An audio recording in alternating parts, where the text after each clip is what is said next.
নমস্কার, শুভ সন্ধ্যা। আমি মীনাক্ষী, চোখ রাখছি এই মুহূর্তের খবরে। সাংবাদিক শান্তনু ভৌমিক ও সুদীপ দত্ত ভৌমিক হত্যাকাণ্ডের তদন্ত কার্য কোন পর্যায়ে দাঁড়িয়ে রয়েছে সে বিষয় নিয়ে প্রশ্ন আনেন বিধায়ক জিতেন্দ্র চৌধুরী। এর পরিপ্রেক্ষিতে স্বরাষ্ট্র দপ্তর থেকে জানানো হয়েছে, বিগত 2017 সালে 29 সেপ্টেম্বর মান্দাই থানার অন্তর্গত শান্তনু ভৌমিক হত্যা সংক্রান্ত ভারতীয় দণ্ডবিধি 148, 149, 302, 120B, 353 ধারা এবং পিডিপিপি অ্যাক্ট 1984 03 নম্বর ধারায় একটি মামলা নথিভুক্ত হয়। পরবর্তী সময় 2018 সালে 30 জুন মামলাটি সিবিআইকে তদন্তের জন্য হস্তান্তর করা হয় এবং 2019 সালে 13 ডিসেম্বর সিবিআই সাপ্লিমেন্টারি চার্জশিট জমা দেয়। বর্তমানে মামলাটি পশ্চিম ত্রিপুরা জেলার অতিরিক্ত দায়রা জজ কোর্ট নম্বর 02 এ বিচারাধীন আছে। দ্বিতীয়ত 2021 সালে 21শে নভেম্বর পোচং নগর থানায় সাংবাদিক সুদীপ দত্ত ভৌমিক হত্যা সংক্রান্ত ভারতীয় দণ্ডবিধির 302 ধারায় এবং আর্মস অ্যাক্টের 27 নম্বর ধারায় একটি মামলা নথিভুক্ত হয়। পরবর্তী সময় 2018 সালে 9 আগস্ট মামলাটি সিবিআই কে তদন্তের জন্য হস্তান্তর করার পর সিবিআই সাপ্লিমেন্টারি চার্জশিট জমা দেয়। বর্তমানে মামলাটি পশ্চিম ত্রিপুরা জেলার অতিরিক্ত দায়রা জজ কোর্টে নম্বর 02 বিচারাধীন রয়েছে। গত 31শে আগস্ট পর্যন্ত রাজ্যে নথিভুক্ত ডিগ্রিধারী বেকার ডাক্তার ও নার্সের সংখ্যা কত? এসটি, এসসি এবং জেনারেল ক্যাটাগরিতে কতজন বেকার বর্তমানে রয়েছে সেই বিষয়টি নিয়ে প্রশ্ন তুলেন বিধায়ক অনিমেষ দেববর্মা এবং বিধায়ক দীপঙ্কর সেন। এর পরিপ্রেক্ষিতে জানানো হয়েছে, ভারত সরকার শ্রম ও কর্ম বিনিয়োগ দপ্তর হাতে প্রাপ্ত তথ্য অনুযায়ী রাজ্যে গত 31শে অক্টোবর পর্যন্ত নথিভুক্ত ডিগ্রিধারী বেকার ডাক্তারের সংখ্যা মোট 734 জন এবং নার্সের সংখ্যা 3202 জন। এর মধ্যে এসটি বেকার ডাক্তারের সংখ্যা 147 জন, এসসি 105 জন এবং জেনারেল ক্যাটাগরির সাথে ওবিসির সংখ্যা সহ মোট 442 জন। অপরদিকে নার্স এসটি 535 জন, এসসি 660 জন এবং জেনারেল ক্যাটাগরি থেকে ও ওবিসি ক্যাটাগরির বেকার নার্সের সংখ্যা 2007 জন। রাজ্যে বর্তমানে গত 30 সেপ্টেম্বর পর্যন্ত সরকারি খাস জমিতে এবং সরকারি কোনো পরিকাঠামোতে রাজনৈতিক দল ও সংগঠন সমূহের কটি অফিস চালু হয়েছে? বিধানসভা অধিবেশনের দ্বিতীয় দিন এই প্রশ্নটি উত্থাপন করেন বিধায়ক জিতেন্দ্র চৌধুরী এবং নির্মল বিশ্বাস। এর পরিপ্রেক্ষিতে জানানো হয়, রাজ্যে বর্তমানে গত 30 সেপ্টেম্বর পর্যন্ত সরকারি খাস জমিতে সরকারি কোনো পরিকাঠামোগত রাজনৈতিক দল ও সংগঠনমূলক 26টি অফিস চালু হয়েছে। পাশাপাশি প্রশ্ন উত্থাপন করা হয়, অফিসগুলি কোন কোন রাজনৈতিক দল দ্বারা পরিচালিত? এই প্রশ্নের উত্তরে পরিপ্রেক্ষিতে বলা হয়েছে, এই প্রশ্নের উত্তর 1 নম্বর প্রশ্ন উত্তরে উল্লেখিত টেবিলে 2 নম্বর কলামের মধ্যেই রয়েছে। তার মধ্যে খোয়াই মহকুমার কোন রাজনৈতিক দল বা সংগঠনের কয়টি অফিস খাস জমিতে রয়েছে সেই বিষয়টি নিয়ে উত্থাপন করা হয় বিধানসভায়।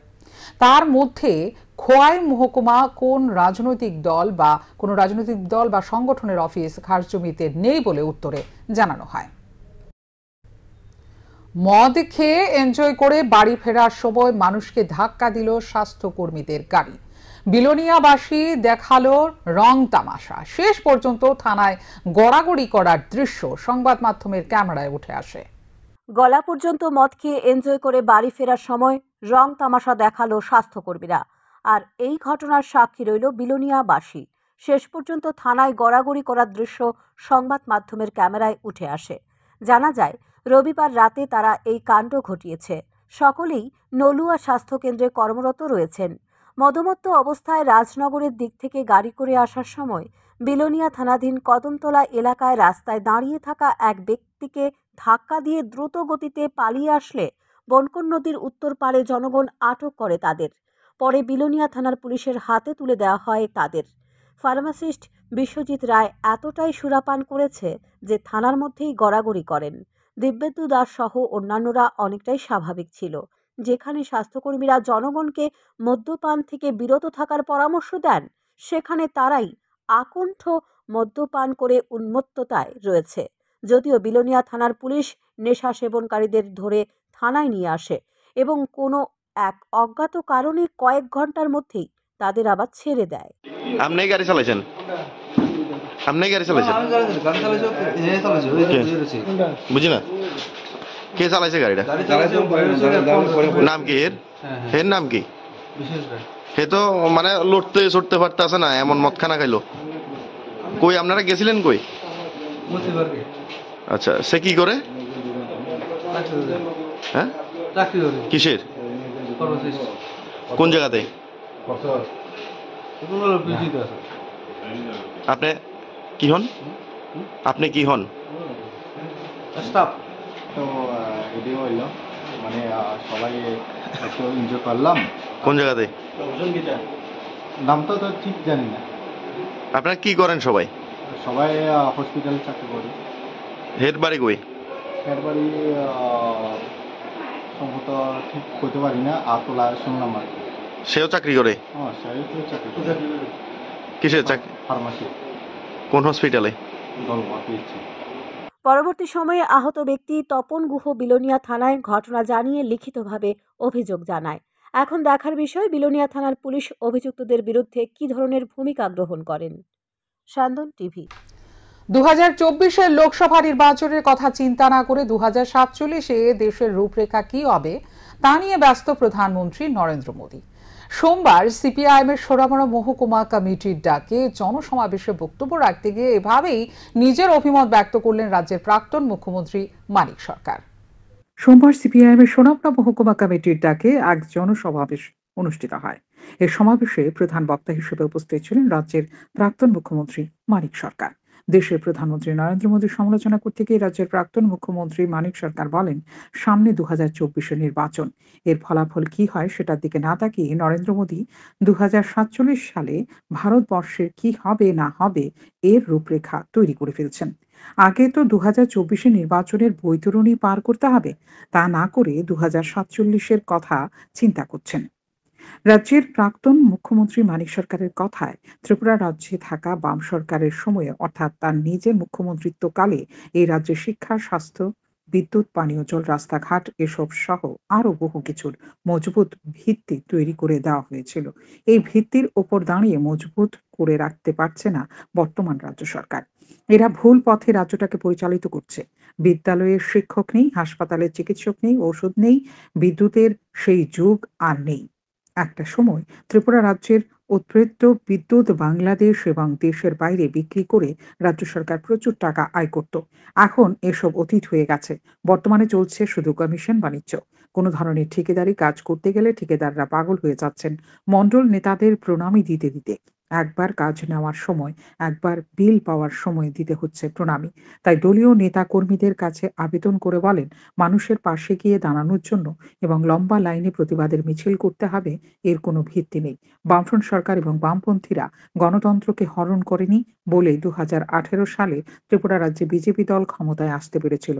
এরা ক্ষমতায় আসার পর থেকেই গণতন্ত্রের উপর কুঠারাঘাত চালিয়ে চলেছে, যার ফলে গ্রাম পঞ্চায়েত থেকে শুরু করে নগর পঞ্চায়েত, পৌর পরিষদ এবং বিধানসভা নির্বাচন এবং দুটো আসনে উপনির্বাচন পর্যন্ত সুষ্ঠুভাবে সম্পন্ন হয়নি। ভোট লুট করা হয়েছে। অন্যথায় বিজেপি দল কোনো অবস্থাতে ক্ষমতায় ফিরতে পারত না 2023-এর নির্বাচনে। প্রাক্তন মুখ্যমন্ত্রী মানিক সরকার ছাড়াও উপস্থিত ছিলেন মহকুমা স্তরের বিভিন্ন নেতৃত্ব। দলীয় কর্মী সমর্থকদের এদিন উপস্থিতি ছিল লক্ষণীয়।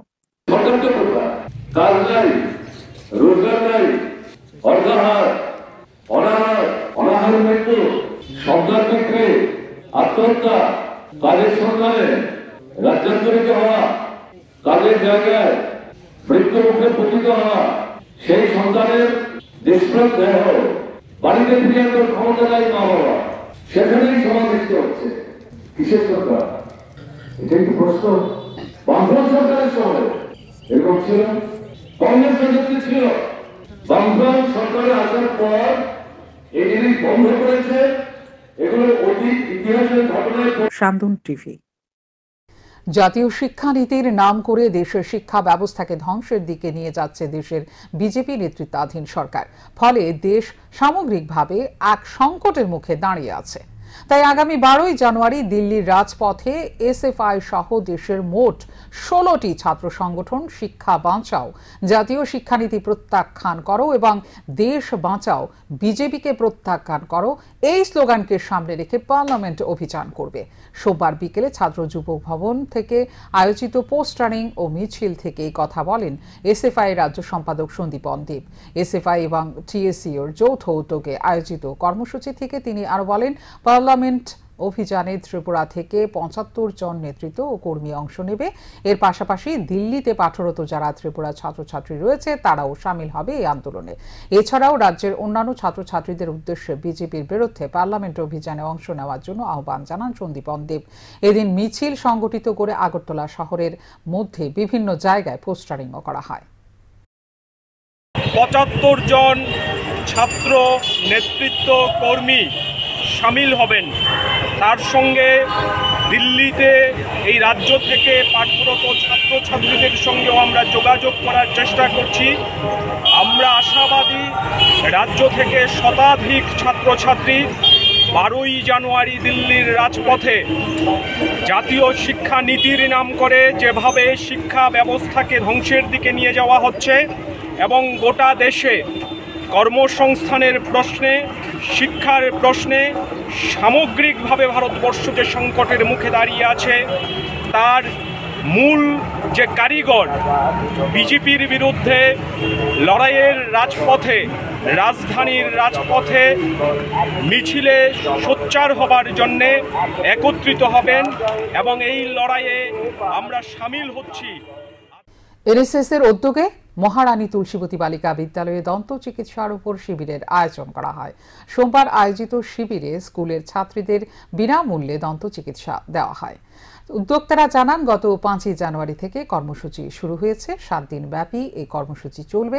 11ই জানুয়ারি পর্যন্ত চলবে এনএসএস এর বিভিন্ন কর্মসূচি। এই কর্মসূচির মাধ্যমে ছাত্রীদের বিভিন্ন কাজকর্ম সম্পর্কে অবগত করা হবে। 7 দিনব্যাপী যে এনএসএস এর বিশেষ প্রশিক্ষণ শিবির চলছে সেটা গত 5 তারিখ থেকে শুরু হয়েছে আমাদের বিদ্যালয়ে। তো এরই কর্মকাণ্ডের মধ্যেই আমাদের আজকে হচ্ছে ফ্রি ডেন্টাল চেক আপ, যেখানে আমাদের 2 জন দন্ত চিকিৎসক এসছেন আমাদের মধ্যে আমাদের আবেদনে সাড়া দিয়ে। তো ওনারা সব বাচ্চাদের, আমাদের ভলান্টিয়ার সহ সমস্ত মেয়েদের ওনারা ফ্রিতে ডেন্টাল চেক আপ করছে। ত্রিপুরার পাওয়ার ট্রান্সমিশন লিমিটেড প্রথম বর্ষপূর্তি উপলক্ষে টিএসইসিএল, টিপিজিএল এবং টিপিটিএল এর সকল স্তরের কর্মচারীরা ছেলে মেয়েদের জন্য বিভিন্ন ক্রীড়া প্রতিযোগিতার আয়োজন করা হয়। উপস্থিত ছিলেন ত্রিপুরা বিদ্যুৎ নিগমের এমডি দেবাশিস সরকার, আগরতলা প্রেস ক্লাবের সভাপতি জয়ন্ত ভট্টাচার্য সহ অন্যান্যরা। বিদ্যুৎ ব্যবস্থার সঙ্গে আমাদের রাজ্যে 3টি সংস্থা গড়ে উঠেছে। টিএসইসিএল আগেই ছিল, যার মধ্যে ছিল বিদ্যুৎ উৎপাদন, বিদ্যুৎ ট্রান্সমিশন এবং বিদ্যুৎ ডিস্ট্রিবিউশনের কারবার। কিন্তু পরবর্তী সময় রাজ্য সরকারের ইলেকট্রিসিটি অ্যাক্ট মোতাবেক বিদ্যুৎ উৎপাদনের সঙ্গে জড়িত যারা আছে তাদের জন্য ত্রিপুরা পাওয়ার জেনারেশন লিমিটেড গঠন করা হয়েছে আজকে থেকে 3 বছর আগে, এবং গত বছর পাওয়ার ট্রান্সমিশন সঙ্গে যারা যুক্ত আছে তাদের জন্য ত্রিপুরা পাওয়ার ট্রান্সমিশন লিমিটেড গঠন করা হয়েছে। রাজ্য জুড়ে সিপিআইএম দলের ভাঙ্গন অব্যাহত। তেলিয়ামুড়া পুর পরিষদের 11 নম্বর ওয়ার্ডের 50 নম্বর বুথে বিজেপির উদ্যোগে এক যোগদান সভার আয়োজন করা হয়। এই যোগদান সভায় তেলিয়ামুড়া পুর পরিষদের প্রাক্তন চেয়ারম্যান প্রয়াত সজল দের পরিবার সহ 36 পরিবার 110 জন ভোটার বিরোধী শিবির ত্যাগ করে বিজেপি দলে যোগদান করে। এলাকার বিধায়ক কল্যাণী রায় নবাগতদের হাতে দলীয় পতাকা তুলে দিয়ে বিজেপি দলে বরণ করে নেন।